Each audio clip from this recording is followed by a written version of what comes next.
नमस्कार दोस्तों, एक बार फिर से हाजिर हूँ आपके समक्ष एक बहुत सुंदर शिक्षाप्रद कहानी लेकर। आज भी मैं आपके लिए आदरणीय डॉक्टर मंजरी शुक्ला जी की किताब जादुई गुब्बारे, इसमें से आपके लिए बहुत सुंदर सी कहानी लाई हूँ। कहानी का शीर्षक है मीठी वाणी। तो वाणी से तो आप समझते ही होंगे, जो भाषा हम बोलते हैं।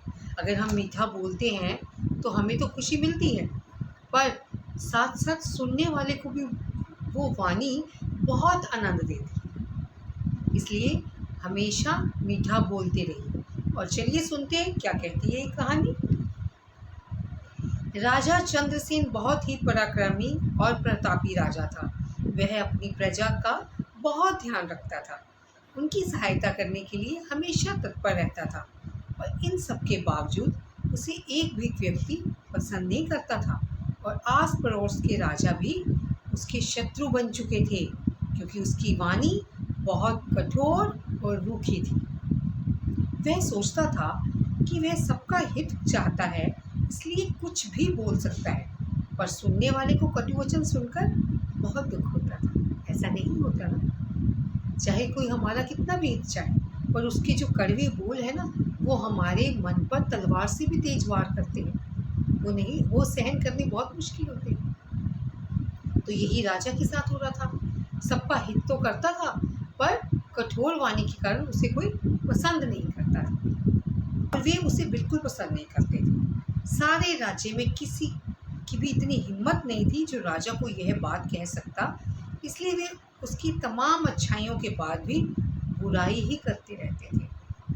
राजा के पास एक जादुई पलंग था, जो उसे रोज रात एक कहानी सुनाया करता था। वह राजा को बहुत प्यार करता था। जब वह दिन भर राजा की बुराइयां सुनता रहता तो उसे बहुत दुख होता था, क्योंकि वह जानता था कि राजा दिल का बहुत अच्छा है। उसने निश्चय किया कि वह कहानी के माध्यम से ही राजा का एकमात्र अवगुण दूर कर देगा। उस रात जब राजा ने पलंग से कहानी सुनाने के लिए कहा, तो पलंग ने कहानी सुनाना शुरू किया। महाराज, बहुत समय पहले की बात है। एक गांव में एक बहुत ही आलसी आदमी रहता था। उसका नाम था गोपीनाथ। वह कोई काम धाम नहीं करता था, इसलिए उसकी पत्नी ने भी उसे घर से निकाल दिया था। पर गोपीनाथ तो घर से निकले जाने के बाद भी पहले जैसा ही खुश था। गोपीनाथ की एक विशेषता थी महाराज, कि उसकी बोली बहुत ही मीठी थी। वह जब भी किसी से बोलता तो उसकी कोशिश रहती कि किसी का दिल ना दुखे। घर से निकाले जाने के बाद वह एक सेब के पेड़ के नीचे लेटने लगा। जब भी कोई सेब पेड़ से गिरता तो वह लेटे लेटे ही खा लेता। उधर से निकलने वाले कई लोगों ने उसे सलाह दी कि पूरा पेड़ सेबों से लदा है, वह पत्थर मारकर क्यों नहीं तोड़ लेता। इस पर गोपीनाथ कहता, नहीं नहीं, अगर मैं पेड़ पर पत्थर मारूंगा तो उसे दर्द होगा, इसलिए मैं जमीन पर गिरे हुए सेब ही खाऊंगा। जबकि गोपीनाथ सोचता कि जब आराम से लेटे लेटे ही सेब खाने को मिल रहे हैं तो बेकार की मेहनत क्यों की जाए। आलसी जो था। सेब का बड़ा पेड़ अपने बारे में गोपीनाथ की बात सुनकर उससे बहुत खुश हुआ। पेड़ को तो यही लगता था कि गोपीनाथ मेरा हित चाहता है, पर पेड़ को थोड़ा पता था कि वो आलसी है, मेहनत ही नहीं करना चाहता। अब पेड़ खुद गोपीनाथ के लिए मीठे मीठे रसीले सेब गिराने लगा। गोपीनाथ दिन भर लेटे हुए सेब खाता और रात को वहीं सो जाता। एक दिन जब वह दिन में लेटा हुआ था तो झाड़ियों में से एक काला नाग आया और अपना फन फैलाकर गोपीनाथ से बोला, तुम मेरे आने जाने के रास्ते में रोजाना लेटते हो, आज मैं तुम्हें जरूर काटूंगा। सुनते ही गोपीनाथ की डर के मारे खिड़की बंद गई। उसने सोचा कि मुझे तुरंत यहाँ से भाग जाना चाहिए, पर वे जैसे ही उठने लगा तो उसने सोचा कि मैं जैसे ही भागूंगा तो सांप भी सरपट भागकर मेरे पीछे आ जाएगा और मुझे काट खाएगा। इसलिए जब मुझे मरना ही है तो फिर बेकार पैरों को क्यों कष्ट दो। देखिए कितना आलसी था, मरने से भी नहीं डर रहा, क्योंकि आलस नहीं छोड़ना चाहता। यहीं पर आराम से लेटा रहता हूँ। वह सांप से बहुत ही मधुर स्वर में बोला, नागराज, मैं तो आपकी शरण में हूँ, जब आप जो चाहो कीजिए। यह सुनकर सांप अचंभित रह गया और धर्म संकट में पड़ गया। उसने सोचा कि यह मेरी शरण में है, इस कारण इसके प्राणों की मुझे रक्षा करनी चाहिए। यह सोचकर सांप बोला, मित्र, मैं तुम्हारे मधुर वचनों से बहुत ही ज्यादा प्रभावित हूँ। मैं तुमको भेंट स्वरूप यह मणि देता हूँ। इसको हाथ में पकड़ते ही तुम आने वाली घटना को देख सकोगे, और जब भी मेरी ज़रूरत हो तो झाड़ियों के पास आकर मुझे पुकारना, मैं तुरंत चला आऊँगा। देखिए जी, अब इस मीठी वाणी से ही उसने सांप जैसे, जिस इतना खूंखार वो जानवर है सांप, उसको भी उसने मीठी वाणी से वश में कर लिया। देखिए मीठी वाणी के फायदे बच्चों। गोपीनाथ तो जगमगाती हुई मणि देखकर खुशी से पागल हो गया और उसने सोचा कि मणि हाथ में पकड़ कर देखता हूँ कि कल क्या होने वाला है। यह सोचकर वो जैसे ही उसने मणि पकड़ी तो उसने देखा कि कुछ लकड़हारे अपने हाथों में कुल्हाड़ी लेकर सेब के पेड़ को काटने के लिए इधर ही आ रहे हैं।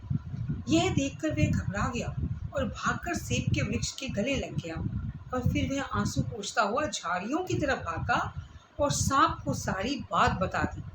सांप बोला, तुम बिल्कुल चिंता मत करो, मैं तुम्हारे पेड़ को कुछ नहीं होने दूंगा। दूसरे दिन वह कई सांपों को लेकर पेड़ के पास आकर बैठ गए। जब लकड़हारे पेड़ काटने के लिए आए तो इतने सारे सांपों को पेड़ के नीचे बैठा देखकर डर के मारे अपनी कुल्हाड़ियां वहीं छोड़कर सरपट भाग गए। पेड़ गोपीनाथ की दयालुता देखकर बहुत खुश हुआ और वह उससे बोला, आज से मैं तुम्हारे लिए ढेर सारे रसीले फल गिराया करूँगा। तुम उन्हें यहाँ बैठे बैठे ही बेचना, जिससे तुम्हारे घर का खर्च आराम से निकल आएगा। यह सुनकर गोपीनाथ मासूमियत में बोला, मैं सब बेच तो दूंगा, पर बैठे बैठे नहीं, लेटे लेटे। पलंग की ये बात सुनकर राजा जोरों से हंस पड़ा और पलंग से उत्सुकता से बोला, और फिर क्या हुआ? पलंग ने मुस्कुराते हुए उत्तर दिया, महाराज, गोपीनाथ की मीठी वाणी के कारण उसकी तकलीफों का अंत हो गया।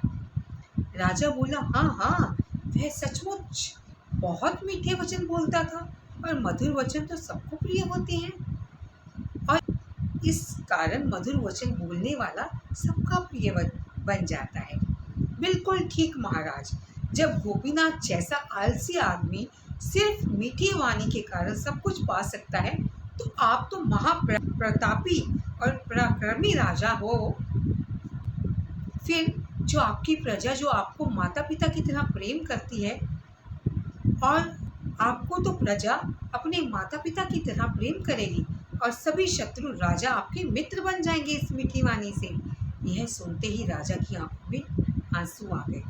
वह रोते गले से बोला, आज तुमने मेरी आंखें खोल दी, अब मैं सदा मीठी वाणी ही बोलूँगा। राजा ने दूसरे ही दिन राजमहल के मुख्य द्वार पर लिखवा दिया, मीठे बोल सभी के हृदय को जीत लेते हैं। फिर ऐसा ही हुआ जैसा कि पलंग ने राजा को कहा था। प्रजा राजा को दिल से सम्मान देने लगी। इस तरह राजा ने वर्षों तक अपना राज्य हंसी खुशी चलाया। तो क्या समझे मित्रों? बच्चों, क्या सीखा आपने इस कहानी से? कि हमेशा मीठा बोलिए, चाहे वो आपका शत्रु ही क्यों ना हो। मीठे वचन सबको अपना बना देते हैं। तो इस कहानी से कितनी सुंदर शिक्षा आपको मिली है, तो इस शिक्षा पर अमल भी करना है। जीवन में तरक्की के मार्ग जल्दी खुल जाते हैं जब आप ये छोटे छोटे जो सिद्धांत है ना, जीवन के मूल्य, इनको अपने जीवन में उतारते जाएंगे, और ये सिद्धांत आपको अपनाने में कहानियाँ बहुत मददगार साबित होती हैं। धन्यवाद। फिर मिलूँगी एक और अच्छी सी कहानी के साथ। इंतज़ार में रहिएगा मेरे। शब्बा खैर।